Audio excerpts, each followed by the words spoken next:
Moi, je crois à des choses simples. Je pense qu'un CEO, c'est d'abord du fond. C'est-à-dire, on pense quoi de son métier? D'abord, on fait un métier, on a choisi son métier, enfin moi j'ai choisi mon métier, et on a une vision sur le métier. Et je pense que ça, moi je fais confiance à l'intelligence des gens. Donc je pense que les gens qui m'entourent, ils sont sensibles à la vision qu'on a du métier. Ils ne sont pas sensibles à Mercedes, ou je ne sais pas trop quoi. C'est à ce que je vais raconter sur la façon dont nous allons faire de la communication.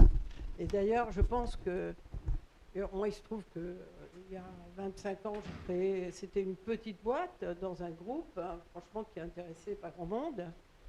Et puis, on voulait faire, je sais pas, la meilleure agence de... On était jeunes, hein, donc on voulait faire la meilleure agence de com du monde. Donc voilà, c'était un beau projet. Et on était tout petits, donc c'était rigolo. On voulait, à partir de la France, expliquer que les Français pouvaient avoir un rôle pour construire des marques internationales. À l'époque, on disait, et toujours aujourd'hui d'ailleurs, on disait beaucoup qu'il fallait que ça passe par un anglais, par un anglo-saxon. L'anglais étant considéré comme plus international que le français, ce qui m'a toujours fait rire.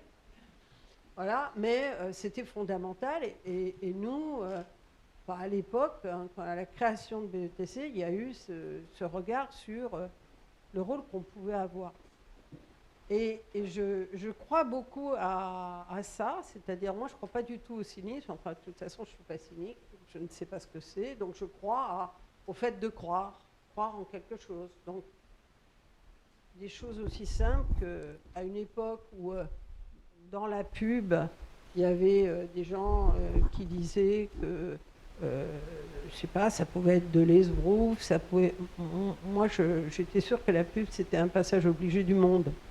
Donc déjà, vous transmettez une vision.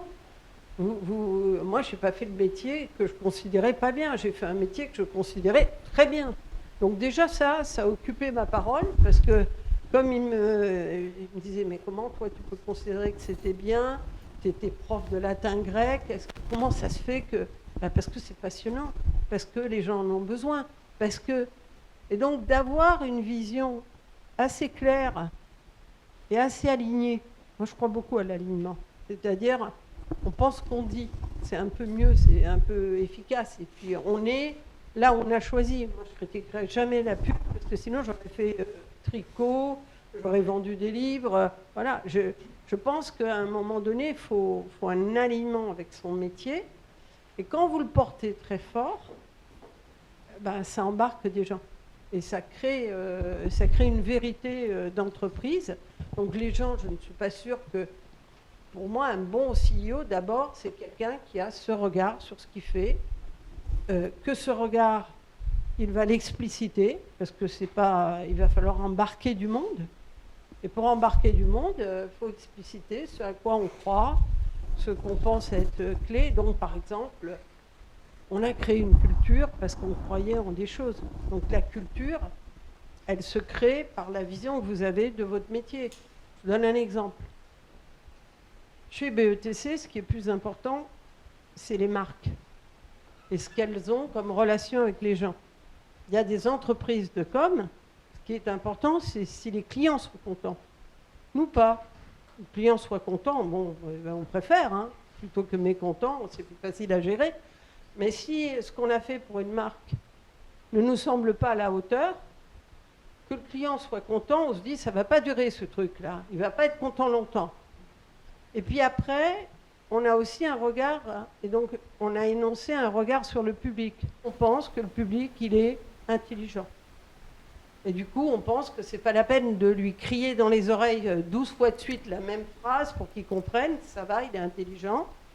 Et donc, on ne se laisse, on est des fournisseurs, mais on a donné le sentiment, je crois plus que le sentiment aux gens des équipes, qu'ils avaient un métier. Et que donc, ils avaient un métier, une vision de ce métier, et que ça allait impliquer des choses. Et après, ce que j'appelle l'alignement, c'est qu'il faut en tirer des conséquences. Quand un client vous appelle et vous dit, ben alors, cette équipe, elle est insupportable, avant de grogner sur l'équipe, faut passer du temps pour voir ce que l'équipe a présenté, si finalement c'était insupportable ou pas, s'ils ont été en difficulté parce qu'ils ne sont pas arrivés à persuader. C'est pas la même chose. Donc il y a la vision et l'alignement de la vision. Donc moi je crois beaucoup à ça. Parce que je pense que ça c'est un des éléments les plus essentiels pour un CEO, c'est de bâtir un projet, qui est de l'ambition, de la hauteur. Je pense que c'est plus facile d'embarquer des gens en ayant de l'ambition que pas d'ambition. Alors moi, j'aurais jamais aimé travailler pour quelqu'un pour qui l'ambition, c'est de devenir riche. Je m'en fous, moi, qu'ils deviennent riches, quoi. Et d'ailleurs, je ne m'occupe pas beaucoup de... Vous voyez, dans mon métier, il y a un aspect conseil. Je ne m'occupe pas du conseil aux dirigeants personnels. C'est-à-dire, moins que sa carrière n'aboutisse pas et tout, qu'il ait moins d'argent, ça m'est égal. Parce que chacun son métier, c'est pas ça mon métier. Mon métier, c'est que son entreprise soit intéressante, qu'elle aille loin, qu'elle emmène et qu'elle embarque. Donc, il faut faire des choix qui sont un petit peu radicaux quand même. Et être clair sur ce que l'on est, ce qu'est l'entreprise et quelle culture, pouvoir quand même déterminer les éléments de culture forte. Alors, quand ça est fait, faut appliquer. Et dans la vision, en tout cas qui était la mienne, moi j'ai été élevée en me disant que si j'avais beaucoup... Alors je fais un métier particulier, c'est-à-dire je fais un métier où en gros il n'y a pas de machine, il n'y a que des gens, il vaut mieux qu'ils soient très intelligents, il vaut mieux qu'ils travaillent, il vaut mieux beaucoup de choses. Donc en fait moi j'ai besoin d'embarquer des talents.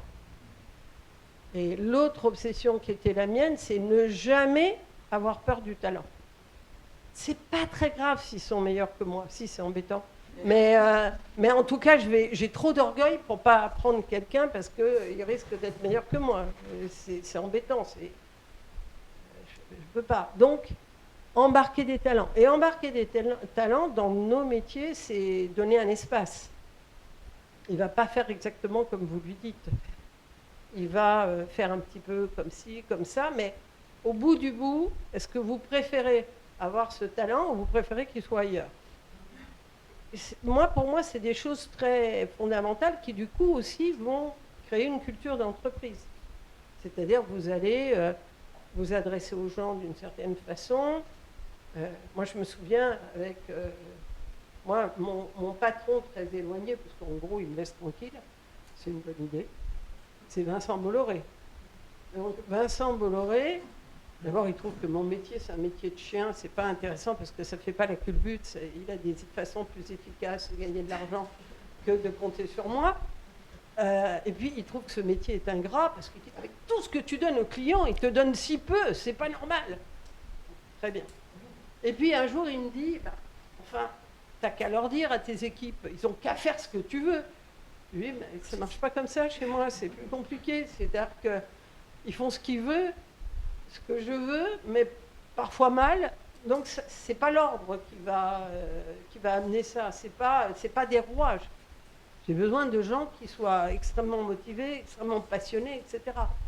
Donc, c'est une gestion de l'espace de l'autre qui va être très, très importante.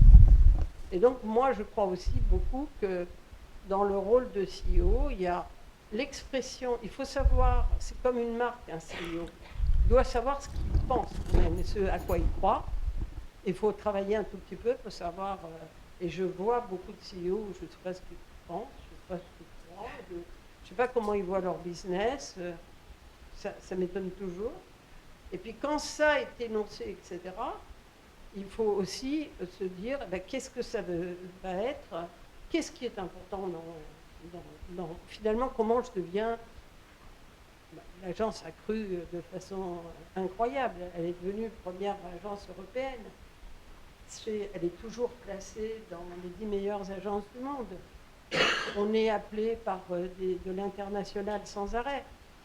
Mais tout ça s'est fondé finalement sur le fait qu'on a cru que l'accumulation de talents était la possibilité d'une réussite. Donc je crois à ça, je crois à l'ambition. Ce qui m'a toujours marqué, c'est que quand vous avez des objectifs ambitieux, ça marche, quoi, ça se fait. Et si vous les mettez plus bas, ben, vous atteignez plus bas. Donc j'ai des règles simples, quoi. Je me dis, oh non, on n'a qu'à dire doubler. Après, ils me regardent tous, mais comment t'as fait? Comment t'as calculé? Pas calculé, j'ai dit doubler, quoi. Et puis ça double. Ça y va. Parce que je pense qu'il faut créer un allant, créer une dynamique, créer... Et puis après, c'est fatigant hein, de laisser de l'espace au talent. Moi, ça me fatigue. Hein. Il y a des jours où... Voilà, il faut beaucoup... Mais après, dans mon métier, en tout cas, c'est l'accumulation de talent qui va faire chaque fois que j'ai intégré quelqu'un de façon intéressante et brillante. Parce qu'intégrer, ça veut dire qu'il se sent à l'aise avec la culture, qu'il y va, etc. À chaque fois, je me suis incroyablement développée. Donc voilà, moi je... Et après, chacun est comme il est. Moi, je ne suis pas la reine de l'écoute interne. Moi, je suis née dans un monde où je ne voyais pas les problèmes. Je ne vois toujours pas les problèmes. Donc, quand j'entends trop « Ah, il y a des problèmes », ou ça me passe, ça m'échappe. C'est-à-dire, je n'ai pas une extraordinaire écoute aux problèmes. Et autant, je pense qu'il faut se dépasser, il faut changer, il faut se modifier, etc. Je pense qu'il faut créer un lieu positif. Autant je pense que ne faire qu'écouter les soucis de sa boîte, alors que le monde nous tend les bras, et que c'est tellement intéressant de s'intéresser à l'extérieur, je m'ennuie, quoi. Moi, ce qui m'intéresse, c'est comment on fait mieux à l'extérieur, comment on bouge, comment on se développe, etc. Et ça crée une culture.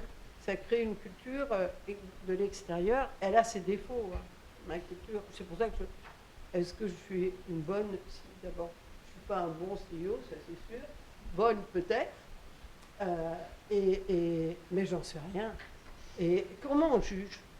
Ça se passe pas mal, on continue ce chemin. Moi, chaque matin, quand j'arrive, je me dis « Oh là là, j'ai encore engagé des très bons, il faudrait peut-être que je sois utile à quelque chose, sinon ils vont s'en apercevoir. » Donc, je suis jamais très contente de moi-même et je pense toujours que, je ne sais pas si c'est le cas de tous ces garçons que je vois qui dirigent les boîtes, mais moi je passe ma vie à me dire, je vois des très grands patrons, et moi je passe ma vie à me dire, ça se mérite quoi, que je dirige ce truc, là peut-être qu'il faudrait quand même leur apporter quelque chose un peu chaque jour. Donc j'essaie, alors quand j'en rentre un très bon, je me dis oh là là, je ne vais pas y arriver, puis quand j'y arrive un peu, que j'ai apporté un petit truc, je me dis, bon, pas mal. Mais c'est parce que ma vision des patrons, c'est plus que ça se mérite, que ça n'est un dû, quoi. Et après, j'ai un dernier truc à dire, c'est que moi, ça m'énerve des patrons qui ne sont pas contents d'être patrons, quoi. Je trouve qu'on a beaucoup de chance de pouvoir travailler dans des trucs passionnants et tout. Et on gagne en plus de l'argent. Et de quoi on se plaint? Je trouve que ce monde est trop pas content. Il y a des gens qui font des tas de métiers qui sont très intelligents, qui gagnent beaucoup moins que nous. Et ça s'oublie très facilement, ça. Donc moi, d'une part, je pense que j'ai de la chance. D'autre part, je pense que c'est passionnant ce que je fais. Et troisièmement, je pense qu'on est au début de l'aventure de ETC et qu'il faudrait quand même aller beaucoup plus loin. Et là, j'ai encore du boulot.